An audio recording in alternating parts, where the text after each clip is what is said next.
You are sitting in your car. The car is parked in your own driveway. The engine is off. The dashboard clock reads 9:47 p.m. You have been sitting here for 12 minutes, because the message on your phone is the kind you do not walk into a house holding. The bank confirmation email, the number that crossed today. The first time the word million belongs to your name and not someone else's. You read it again, you read it a third time. You wait for the feeling that the movies promised you about this moment. The chest swell, the exhale, the version of yourself that runs into the house like a man who just won something. None of it arrives. What arrives is a thought you did not expect. Your grandfather lived to be 81 years old, and he never saw this number ever. Your father is 63 this year, and he will not see it either. You are the first eyes in your bloodline to see this. To ever look at this number with a name that matches yours, you are about to walk into a house with no language for this. This is what it actually feels like to be the one who broke the pattern in your entire family bloodline forever now. When you were 8 years old, you opened the second drawer in your father's desk. You were looking for tape that morning. You found a leather notebook instead of tape. You opened it because children open everything they should not open in the world. Inside the notebook was your father's handwriting. Numbers in 3 columns, dates on the left, amounts in the middle, words on the right. A column on the right with a single word written next to each amount: light, water, school, tires, doctor, page after page. Years of math written in pencil. Pencil because pencil could be erased if the next month was harder than this one was. You did not understand what you were looking at. You closed the notebook. You put the tape back in the drawer above it. You did not mention the notebook to your father, because something in your 8-year-old chest told you the notebook was a private thing. And private things in your house were not opened twice. That notebook was your earliest understanding of money in your young life. Not as a thing that grew over time, as a thing that was tracked because it was always leaving the family's account, as a series of small subtractions written in pencil, because anything could be reversed if the next month was harder than this. You did not learn that you were poor. You learned that money was a thing your father was always counting carefully every month. Because if he stopped counting, something would slip. You learned that wealth was the absence of having to write everything down. That rich people did not need ledgers, because they did not need to remember where every single dollar went each and every month. The notebook lived in that drawer for the next 14 years. You never opened it again, but you remembered the columns clearly. You remembered the pencil. You remembered the careful handwriting of a man who taught himself with no example to follow before him how to keep a household from tipping into something irreversible. That handwriting became the architecture of your understanding of money. Tight, defensive, always one bad month away from something you could not name yet in your young growing mind at the time. You are 19 years old. You are sitting in the back of a community college library because it has the only quiet Wi-Fi nearby. You are not reading anything assigned for school. You are reading something you found on an old forum at 1 in the morning, written by a stranger who explained, in plain language, how compounding actually works in real numbers over many years of saving money. You had heard the word before. You had not understood the word before. This stranger drew a small chart with 3 columns clearly. The first column was a person who saved $50 a month starting at age 20, all the way through adulthood years. The second column was a person who saved $200 a month starting at age 40 for the rest of their working life. The third column was the difference. The difference was not small. The difference was a completely different life entirely from the other person. You read the chart 4 times, then you closed the laptop. Then you opened it again because something in your chest had moved, in a way that you did not have a word for yet, and you were trying to figure out if the feeling was hope or anger. It was both at the same time. It would stay both for the next entire decade of your young adult working life ahead. You realized, sitting in that library at 1:30 in the morning, that nobody in your family had ever shown you this chart. Not because they were hiding it from you on purpose, because they did not know it themselves at any point in their lives. The thing that separated the houses on the long driveways from the house you grew up in was not intelligence or effort. It was access to a single piece of math that nobody had ever handed to your father throughout his entire working life. You did not tell anyone what you had read. You knew, even at 19, that the people you grew up with had a vocabulary for ambition, and the vocabulary was not kind to anyone who dared to dream beyond what they were taught to expect from life. Who do you think you are? That is not for people like us. Be careful. You do not want to lose what you have. You had absorbed those phrases, the way other children absorbed lullabies in their childhood bedrooms at night, while falling asleep peacefully. You knew if you said the chart out loud at the dinner table, it would be quietly disassembled by people who loved you, and did not want you to be hurt by what they assumed was inevitable disappointment that would surely come at the end. So you kept the chart in your head. You started a savings account with $37 in it for the very first time. You did not tell your mother about the savings account. You felt strange about not telling her, the way you feel strange about a small lie. That is not really a lie, but is also not the whole truth about your life right now. That feeling would become familiar. It is year 4. Your account is not large. Your hours are. You wake up at 5 in the morning to work on something. That does not pay yet. You go to your day job at 8 in the morning. You come home at 6 in the evening. You work on the thing that does not pay until 11 at night. You sleep. You repeat the whole cycle the next day again. This is the part of the climb that nobody films. There is no music in this room. There is no montage of any kind. There is just the specific exhaustion of doing something for the 400th time, and watching it produce absolutely nothing visible at all, and waking up the next morning and doing it for the 401st time anyway, without any guarantee of any result. Your friends start to assume you are unavailable to them. They are not wrong. You stopped saying yes to things 18 months ago, because every yes cost you a Saturday morning that you needed for the work that nobody knew you were doing alone in private. They stop inviting you. The texts come in less often than they used to before. By year 3, you are not in the group chat anymore. Nobody removed you from it on purpose. The group chat just slowly drifted, and you were the part of the rope that let go. First, your mother calls every Sunday on the phone. She asks how you are doing. You say good. She asks if you are eating. You say yes. She asks if you are seeing anyone. You say not really. She does not ask about the work that you do, because she does not understand the work, and the last time you tried to explain it, she had a worried look for 3 days afterward, so you stopped explaining it to her at all. You take a real loss in year 3 of your continued effort. Not a small loss, the kind of loss that requires you to sit in your kitchen at 2 in the morning with a calculator and a glass of water and figure out exactly how many months of progress just disappeared from your entire effort and timeline now. You do the math twice. You do not do it a third time. You close the calculator. You sit at the table for a long time. You do not cry that night. You feel something stranger than sadness. You feel like you are watching yourself from across the room. The voice that doubts you arrives that night.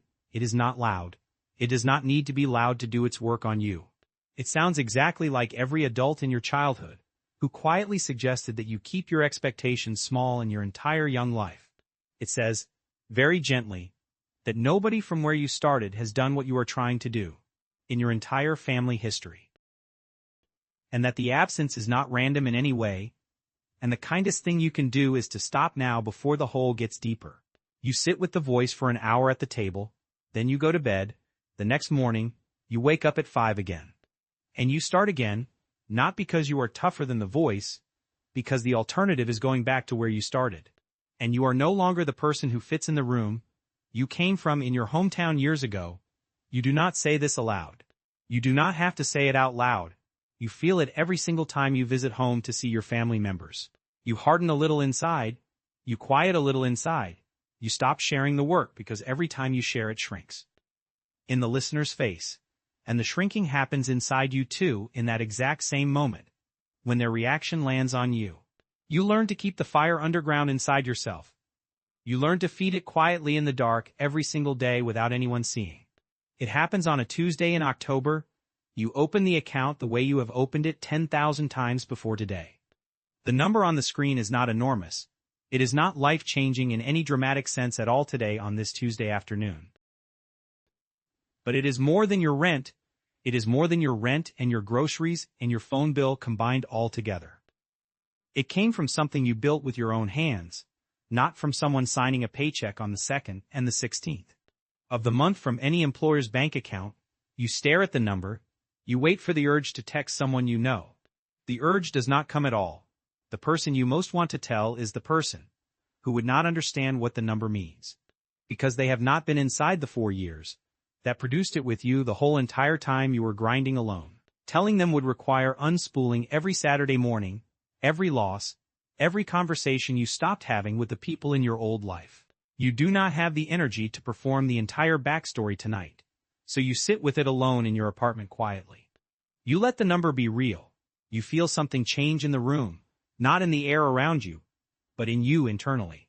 You believe, for the first time in your adult life, in a register that is not performance, that the math your father wrote in pencil was the math of one generation only, and that you are no longer bound by it in any way for the rest of your life.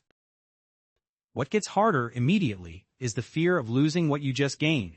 Before the small win, you feared the work would produce nothing. After the small win, you are afraid it will produce something, and then disappear from your account suddenly without any warning at all. The fear changes shape entirely now. It becomes more sophisticated than before. It becomes more patient with you over the years ahead. You become protective in a way that surprises you about your new financial reality. You do not announce the win to anyone at all. You do not post about it on any social media platform. You feed it quietly in the dark, just like you fed the work. You stay uncomfortable on purpose, because comfort is the room where momentum quietly dies, and you have learned the difference the hard way. The win is not the destination at all. The win is proof that the direction is real. That is enough for now. You go to sleep. You wake up at 5 the next morning. You begin again just like you have every other morning for the past 4 years of work. The number crosses on a Wednesday. There is no soundtrack playing. There is no shaft of light coming through the window above you. You are sitting at a desk. You assembled yourself from a flat-pack box on a Sunday 3 years ago in your apartment. You are wearing a sweater that is older than the desk itself, in fact, at this exact moment on this Wednesday afternoon today. You run the math the way you have run it 100 times before today. The math this time lands on the side of the line. You have been walking toward for the last 10 years of your life, 7 figures, the phrase you used to say in your head. As a quiet joke, because saying it seriously would have felt delusional to you back then. Now it is the number on the screen. You check it twice for accuracy. You close the screen. You open it again to verify it is real. You walk to the kitchen. You pour a glass of water for yourself. You stand at the sink. You wait for the moment to feel like a moment finally now. It does not feel like a moment at all. It feels like a Wednesday at 4:18 in the afternoon in a kitchen. You painted yourself last summer with a roller and a tarp on the floor. The disorientation is profound and goes deep inside your chest. You have crossed a line that nobody in your bloodline has ever crossed before now, and there is no language for the crossing. In the house you grew up in, your father, who wrote his ledger in pencil, has no word for what you just became today. The vocabulary does not exist in his entire frame of reference for life at all, in any practical or meaningful way. You want to call your mother right now? You pick up the phone. You sit with the phone in your hand for a long time. You do not dial her number at all, because you do not know how to say the number out loud without it sounding like a wall. Like a separation between you both, like you stepping onto a different shore from the shore she has been standing on for 60 years. You put the phone down on the table, you sit at the kitchen table, you look at your hands resting on the table. The hands have done a lot of work in the last decade of your life. The hands look on the outside like the same hands. They were when you started 10 years ago. They are not the same hands at all anymore. They have rebuilt the pattern that built them. The money begins to introduce a new set of problems immediately for you, to solve quickly in your life going forward today. There are decisions in front of you that require knowledge nobody in your family has ever needed to know about before today. Tax structures you have never heard of in your life, asset protection strategies, estate planning concepts entirely new to you and your family. You start to understand that the million is not the end of the financial education at all. It is the beginning of a different kind of education entirely, one that is harder to find a teacher for, because the teachers you trust have never had to learn it themselves. You go home for the holidays that year, the same house from your childhood, the same crooked frame in the hallway nobody has straightened in 20 long years because straightening it has somehow become part of the house itself now. The same chair where your father sits reading. The paper, the same sound the kitchen floor makes under the third tile from the door, that you have known your whole life. You love this house deeply. You love these people deeply. The love has not changed in any way at all over the years. What has changed is something you cannot point to with your finger. There is a small, persistent gap in the room now between you. And the gap is between the life you walked away from and the life you have built for yourself over the last decade quietly. And you can feel it the way you feel a draft from a window that is not quite closed all the way at night. You pay for the dinner you all go to on Friday night together at a restaurant. You say it is nothing important to mention. They say you did not have to do that for them. You say you wanted to do it for them this evening together. There is a small silence after that exchange that lasts 2 seconds and somehow feels like a country between you all at that moment. Then everyone moves on. Nobody mentions it again for the rest of the night. But the silence happened to all of you actually. You feel it the rest of the weekend internally inside yourself. You start losing people who are not actually leaving your life. Nobody walks out the door. Nobody fights with you. There is just a slow drift between you all the way 2 boats become distant from each other when one of them keeps drifting, and the other is anchored in place at the same harbor for many years. By the time you notice the distance, the friendships you grew up inside of are now shapes on a far horizon behind you. A friend you have known since you were 13 years old makes a comment at the kitchen table after the others have gone to bed. The comment is small in size. It sounds like a joke at first. The joke contains a question that he is not asking out loud. You do not answer the question that was not asked aloud. He does not press it any further with you in that conversation. You both go to bed pretending the comment landed lightly between you both. It did not land lightly at all in any sense. The friendship is not over between you both. It is just standing in a room you both used to share with each other completely. And one of you has stepped through a door. The other one cannot follow you through into the next room ahead of you. And neither of you has the language for what just happened between you two at the kitchen table earlier that exact same evening. The guilt arrives quietly into your life. It does not announce its arrival. It is the guilt of watching your mother still hesitate at the price of a coat in October, when you have the resources to buy her every coat in the store at once now, and not knowing how to give her that gift without changing something between you both that you do not want to change at all. The guilt of growing up away from where you started, the guilt of surviving a path that nobody around you survived in the end. You carry the guilt the way you carry your shoulders. You stop noticing the carrying at all. You do not put it down ever. There is a version of this story where the million is the ending of everything. That version of the story is much shorter. That version is the one that gets put on the thumbnails for videos, and on movie posters in shiny dramatic ways for the public. The truth is longer than that version and quieter than that version.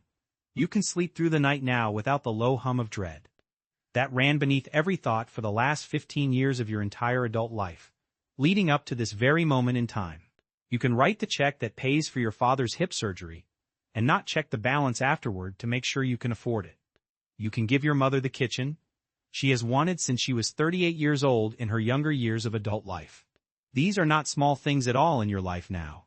These are the things you grinded for over a decade of relentless work. These are the things that justify every hour you stole from your own 20s and put into the work that nobody saw at the time. But there is a weight that comes with being the first that the freedom does not erase from your life at all in any way. You have no map for what comes next in your life. There is nobody in your family who can tell you how to hold this, how to pass it on to the next generation, how to make sure it does not stop with you in any way at all. The wealth ends in one single generation, unless you build the structure to carry it forward to the people who come after you do. And nobody handed you the blueprint for that structure ever. You are designing the architecture and living in the building at the same time. You think about your children, or about the children you may have one day in the future of your life ahead of you. You think about what you want to give them in life. You think more carefully about what you do not want to give them ever. You want to give them a foundation without giving them a cage that keeps them safe, but stops them from ever growing properly. You want them to inherit the security, without inheriting the comfort that turns hunger into a story they have only heard about briefly. You do not know how to do that yet at all. You are figuring it out the way you have figured out everything else. Slowly, alone, without a teacher to guide you through this complicated process of structuring generational wealth, in any practical or useful way. Your family looks at you differently now than they used to before. There is pride in their eyes when you walk into the room. And the pride moves you every single time you walk through their door. But there is also a new role you did not audition for. You are the one they call now for everything that happens. The questions about money, The questions about decisions. The questions about what to do. When something hard happens in their lives, you are the authority in a family that has never had an authority on these matters before, ever in their entire history of existence going back generations. You do not always know the right answer to give them when they ask. You answer anyway, because answering is the new shape of being the first in your bloodline to deal with these particular financial matters. In the early mornings, before the day has demands on you, you sometimes feel something that does not have a name in your language. It is not pride that you feel inside your chest at all. It is not regret either of any kind that you can identify. It is not loneliness exactly, although loneliness lives in the same neighborhood as this nameless feeling you carry in your chest today. It is the weight of being the first person in your family to do this, the weight of a family tree that bent for 4 generations, under the same pressure from one generation to the next, and stopped bending, at you for the first time in any documented history. The weight of knowing that everything you build now extends forward into rooms that have not been built yet at all in time, into lives that have not yet been lived in by anyone in your bloodline, into a horizon you yourself will never see in your lifetime. You changed the dimensions of what is possible in your bloodline forever. The pencil ledger is gone from your family now entirely. In its place, accounts your grandfather could not have imagined existed at all in his lifetime back, when he was alive walking the earth. Structures your father never knew, the names of throughout his entire working life, from start to finish in your family home. Options your mother was never told to want for herself, at any point in her 60-something years of being alive on this earth. The next person in your family will look up at the sky and see open sky stretching above them, without any visible ceiling at all. They will not know there was ever a ceiling above them at all, in the previous generations of their own family history. They will not know about the ledger or the long silences at the dinner table during their childhood years growing up in the house, or the years you woke up at 5 for nothing visible, to anyone watching you from outside your private inner life experience. They will look up at the sky and assume that the sky is what sky has always been since the beginning of time itself. Available to them always, infinite in possibility, theirs to claim without ever having to fight for it like you fought for yours back then. That is the whole point of everything you have done, over the last decade of your hard sacrifice and continued discipline and quiet effort. You did not climb for a trophy on a shelf somewhere visible to other people, who see your house when they come to visit. You climbed so the next one does not have to start, where you started at the very bottom of the climb, without anything to inherit.